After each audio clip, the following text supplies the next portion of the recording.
Okay, bismillah. So analysis number 4, we have equation t squared equal to 4 pi squared L over G. So if we rearrange this equation, so we got t squared equal to 4 pi squared over G L. Okay, why we equate the equation like that? So that we have equation y equal to m x plus 0, which is c. Okay, so because we have a graph of t squared versus L.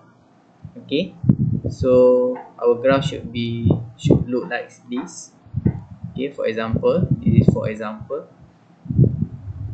Okay, so from this graph we can find the gradient. So if we find the gradient, so we don't have to take from the point. Okay, we just take any point on the line. Okay, so for example, we take from here until here, so we don't have to use the points that we cross. Okay, so we have coordinate here x1 y1, here x2 y2. Okay, so gradient equal to y2 minus y1 over x2 minus x1. Okay, so atas ni dia punya unit is second squared, bawah ni dia punya unit meter.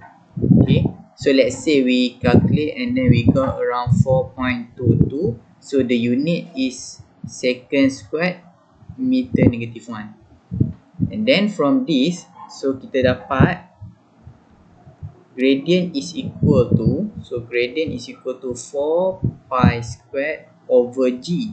Okay, so yang ni yang kita panggil G experiment. G experiment, okay. G theoretical, so G theory equal to around 9.81 meter second negative 2. Okay, so kita nak cari yang eksperimen berapa from this experiment. Maksudnya this experiment boleh bagi kat kita lab punya gravitational acceleration. So kita dapat m is around 4.22, 4 pi squared over G. So dapat G sama dengan lebih kurang 9.35. Okay, so kita dapat, sebab kat sini unit dia second squared m minus 1, so kat sini kita dapat balik m second negative 2. Okay, so yang ni lah yang kita compare. Okay, so kita dapat, so kita boleh sebenarnya compare. So for example, kita boleh calculate 9.81 minus 9.35 over 9.81 darab 100. So kita dapatlah dia punya percentage error sebenarnya, percentage difference. Okay, right.